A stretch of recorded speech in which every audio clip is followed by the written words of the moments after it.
कहानी की शुरुआत में हम दो लड़कियों को देखते हैं जो कि किसी रूम में बैठी हुई ड्रग्स पैकेट को गिनकर उनकी प्राइस काउंट कर रही थी, जिनका नाम पेट्यूला और टिल्डा होता है। वो दोनों एक दूसरे की बहुत अच्छी दोस्त थीं और अब वो आराम कर रही थी, लेकिन तभी बाहर पुलिस आ जाती है, इसलिए वो दोनों बचने के लिए विंडो से निकलकर भाग जाती हैं। अगली सुबह वो शहर को छोड़ने के लिए ट्रेन में बैठ जाती है ताकि पुलिस उनको अरेस्ट नहीं कर सके, क्योंकि ड्रग्स डीलिंग की वजह से उन दोनों का नाम मोस्ट वांटेड की लिस्ट में आ चुका था।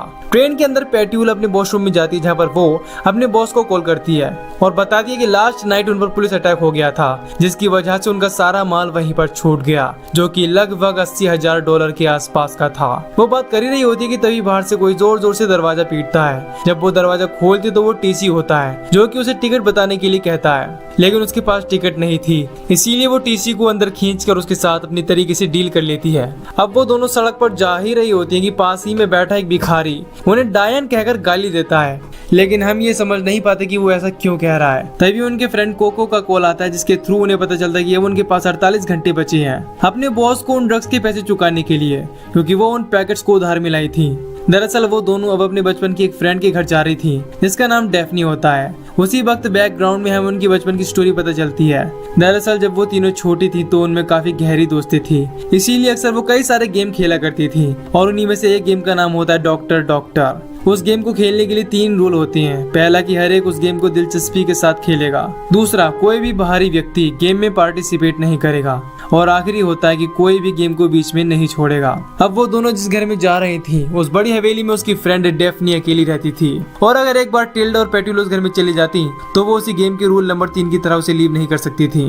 अब टिल्डा एक स्कूल ड्रेस पहन लेती है और डेफने के घर में जाती है, जहाँ पर डेफने खाना बना रही होती है, और वहाँ पर टिल्डा डेफने को मॉम कहकर पुकारती है। वो उसे माँ क्यों कहती है, इसके पीछे भी एक कहानी है। एक बार बचपन में वो तीनों एक ट्री हाउस में बैठकर डॉक्टर डॉक्टर गेम खेल रही थी, लेकिन टिल्डा उस गेम से काफी बोर हो जाती है, इसीलिए वो गेम खेलने से मना कर देती है। असल में उस गेम का फॉर्मेट इस तरह का होता है कि उन तीनों में से कोई एक डॉक्टर बनेगी और बाकी की 2 माँ और बेटी।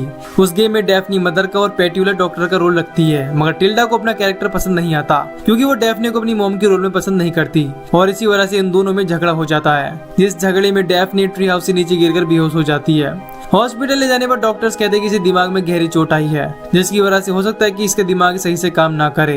अब इसके बाद कहानी प्रेजेंट टाइम में आती है, जहाँ पर हमें पता चलता है कि डेफनी अब एक साइको है, और उस हादसे के बाद वो उस गेम को यानी डॉक्टर डॉक्टर गेम को रियल मानने लगी, और उसी वजह से वो टिल्डा को अपनी डॉक्टर मानती है। वो टिल्डा को खाना खिलाती है। दरअसल वो दोनों कई वर्षों बाद मिली थी, लेकिन डेफने को ऐसा लगता है कि जैसे टिल्डा अभी स्कूल जाकर आई हो। डेफने के रूल बहुत ज्यादा सख्त थे, इसीलिए वो टिल्डा के गंदे नाखून देखकर उन्हें धोने को कहती है, मगर जब वो नहीं धोती तो वो उन्हें सीजर से काटने लगती है। लेकिन ठीक उसी वक्त बाहर से कोई डोर बेल बजा देता है, और वो पेट्यूला होती है, जो कि एक डॉक्टर बनकर उस घर में आती है। अब यहाँ पर डेफने कहती है कि मेरी डॉक्टर यानी मेरी बेटी को बहुत ज्यादा खांसी हो रही है, इसीलिए पेट्यूला उसका चेकअप करती है, और उसके ट्रीटमेंट के लिए वो उसके घुटने पर एक हैमर मारती है। अब तक जो भी हुआ वो थोड़ा कंफ्यूजिंग है, क्योंकि इसके पीछे की एक वजह है। असल में डेफनी के घर में एक सेफ यानी तिजोरी होती है, जिसमें बहुत सारे पैसे होते हैं। डेफनी एक साइको है, जिसकी वजह से उसे पैसों की बिल्कुल भी कदर नहीं। पेट्यूला और टिल्डा को अगले 48 घंटों में $80,000 का जुगाड़ करना था, जिसकी वजह से वो डेफने के घर में छुपे पैसों को लूटने का प्लान बनाती हैं, और इसी वजह से वो दोनों डॉक्टर और डॉक्टर का रोल कर रही हैं, ताकि कुछ देर उस घर में रहकर तिजोरी के पैसों को लूट सकें। अब डेफनी डॉक्टर के लिए खास रेसिपी लगाती है, वहीं पर वो टिल्डा को बांध देती है ताकि वो खाने को छोड़कर नहीं जा सके।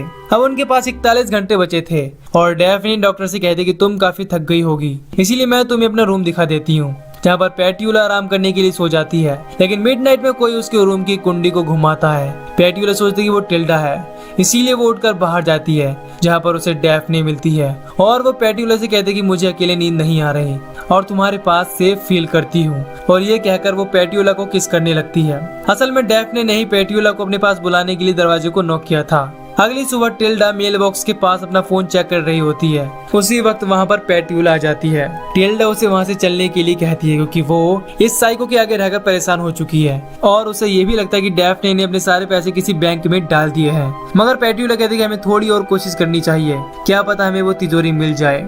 अब उनके पास सिर्फ 28 घंटे बचे थे और पेट्यूला उस सेफ को ढूंढने की कोशिश करती है, मगर उसी वक्त डैफ्ने उसे हाथ पर काट देती है। इसीलिए वो काफी डर जाती है और वहाँ से गाड़ी की चाबी लेकर बाहर भागती है, जहाँ पर वो टिल्डा को वहाँ से निकलने के लिए कहती है। मगर उसी वक्त पीछे से डैफ्ने आ जाती है जो उन दोनों को पीट कर बेहोश कर देती है। अब इसके बाद सीन चेंज होता है और हम एक डिटेक्टिव को देखते हैं जिसका नाम सीगल होता है, जो कि तैयार होकर अपने घर से गाड़ी लेकर ड्यूटी के लिए निकलता है। उसे टिल्डा और पेट्यूला के ड्रग केस पर छानबीन करने का ऑर्डर मिलता है। दूसरी ओर हम टिल्डा और पेट्यूला को देखते हैं जिन्हें डैफ्ने ने बांध दिया था और वो पूरी तरह से पागल होकर उनसे बात कर रही थी। उसी वक्त कोई दरवाजे पर नॉक करता है और जब डैफ्ने वहां जाकर देखती है तो वो डिटेक्टिव सीगल होता है। सीगल कहता है कि तुम्हारे पड़ोसियों ने कंप्लेंट की है कि नाइट में तुम्हारे घर से किसी यंग लेडी की चिल्लाने की आवाज आती है। डैफ्ने कहती है कि मैं इस पूरे घर में अकेली रहती हूँ और इस बात से सीगल समझ जाता है कि वो आवाजें क्यों होती हैं। अब वो घर के अंदर आता है जहाँ पर कुछ छानबीन करता है, तब उसे इन तीनों के बचपन की फोटो मिलती है, जिसे देखकर सीगल कहता है कि मैं इन दोनों को जानता हूँ, क्या तुम बता सकते हो कि वो रिसेंटली कहाँ पर हैं? डैफ्ने कहते कि मुझे इनके बारे में कुछ नहीं पता।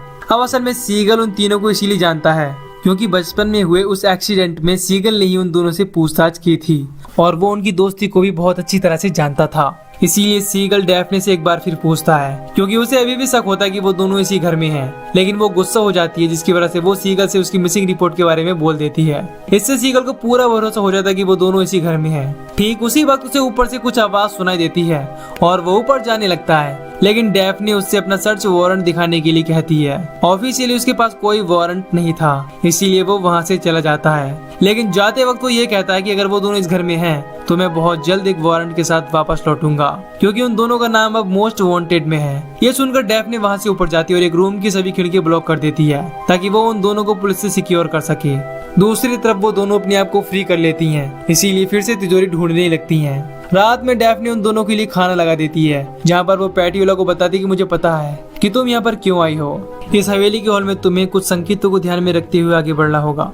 जहाँ पर मेरी प्यारी डॉल्स पड़ी हुई हैं, वहाँ पर मिरर अपने दिन के अंत की ओर बढ़ रहा होगा और जब तुम समय के जादू को तोड़ोगी तो एक कब्र खुल जाएगी। पेट्यूला को कुछ भी समझ नहीं आता कि वो क्या कह रही है। तब टिल्डा उसे कहती कि ये एक पहेली है और इसकी वजह से वो हमें तिजोरी का रास्ता बता रही है। अब टिल्डा जल्दी से उसे सेफ ढूंढने के लिए कहती है। वो रिडले के स्टेप को फॉलो करती है और उसे एक स्टैचू के नीचे हॉल का कोड मिलता है। वो भागते हुए हॉल में पहुंचती है जहाँ पर उसे मिरर में एक और कोड मिलता है। इस तरह उसे एक पेंटिंग के पीछे तिजोरी मिल जाती है और वो उन सभी कोड को कंबाइन करके एंटर करती है, इससे लॉक खुल जाता है। अब वो सारे पैसों को बैग में पैक करती है और भागते हुए टिल्डा के पास जाती है और उसे बताती है कि मुझे पैसा मिल चुका है और हम आज रात यहाँ से निकल जाएंगे। रात होने पर वो दोनों लैंप लेकर वहाँ से निकल जाती हैं और रोड पर जाकर गाड़ियों से लिफ्ट मांगती हैं, मगर कोई भी उनके लिए गाड़ी नहीं रोक रहा था। तभी अचानक से एक कार पेट्यूला को ठोक देती है। वो डैफ्ने होती है जो अब उन्हें वापस अपने घर में ले आती है, जहाँ पर वो उन दोनों को बांध देती है। पेट्यूला दुखी होती है, इसीलिए डैफ्ने एक नाइफ से यानी कि चाकू से उसके मुंह पर एक स्माइल कट लगा देती है ताकि वो उसे स्माइल में देख सके। दूसरी ओर हम उस बूढ़े भिखारी को, जो कि पुलिस स्टेशन पर पहुंचकर ये दावा करता है कि मैंने उन मिसिंग गर्ल्स को रेलवे स्टेशन पर देखा था। डैफ्ने टिल्डा और पेट्यूला को काफी टॉर्चर करने के बाद उन्हें कहती है कि अब तुम गेम को छोड़कर जा सकती हो, मगर एक पेपर भी देती है जिसमें उनकी मोस्ट वांटेड की न्यूज छपी हुई होती है। ये देखकर वो दोनों शॉक्ड रह जाती हैं। अब डैफ्ने उन दोनों को वहाँ से जल्द चले जाने को कहती है क्योंकि वो बताती है कि मेरा बहुत जल्द एक बेबी आने वाला है। टिल्डा पूछती कि कैसा बेबी? तब वो बताती कि मैं पेट्यूला की वजह से प्रेग्नेंट हो चुकी हूँ और इस बात को सुनकर टिल्डा जोर जोर से हंसने लगती है। लेकिन उसी वक्त पेट्यूला डैफ्ने के इस पागलपन को फायदे में बदलने के बारे में सोचती है और वो कहती कि डैफ्ने तुम्हें इमीडिएटली एक सर्जरी की जरूरत है। अब इसके बाद वो दोनों डैफ्ने को एक बेड पर लेटा देती हैं और वो उसकी सर्जरी के बहाने उसे मारने के लिए तैयार हो जाती हैं। लेकिन उसी वक्त सीगल वहां पर पहुंच जाता है जो उन्हें पीछे हटाकर नीचे बैठा देता है। जब वो उनके पास जाता है उसी वक्त डैफ्ने पीछे से सीगल की पीठ में चाकू घोंप देती है जिससे वो नीचे गिर पड़ता है और वो तीनों मिलकर उसकी बॉडी को बिखेर देती हैं। इसके बाद में वो उसे पॉलीथिन में पैक करके एक कब्र खोदकर उसमें गाड़ देती हैं और सबूत मिटाने के लिए उसकी कार को पानी में फेंक देती हैं। अब हम उन तीनों को एक ही ड्रेस पहने हुए डाइनिंग टेबल पर बैठा हुआ देखते हैं जो कि खुशी से अपना डिनर एंजॉय कर रही हैं। अब अगली सुबह पेट्यूला बाहर जाकर टिल्डा को ढूंढने जाती है तो उसे अचानक से सीगल दिखाई देता है जिससे वो काफी डर जाती है। लेकिन तब तक वहाँ पर टिल्डा और डैफ्ने आ जाती हैं जो कि उसे अंदर चलने के लिए कहती हैं। तभी पेट्यूला को मेल बॉक्स में एक छल्ला मिलता है जो कि उन्होंने सीगल की बॉडी के साथ दफना दिया था।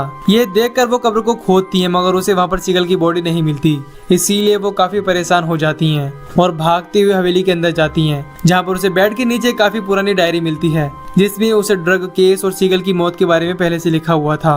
इसे देखकर वो शॉक्ड रह जाती हैं।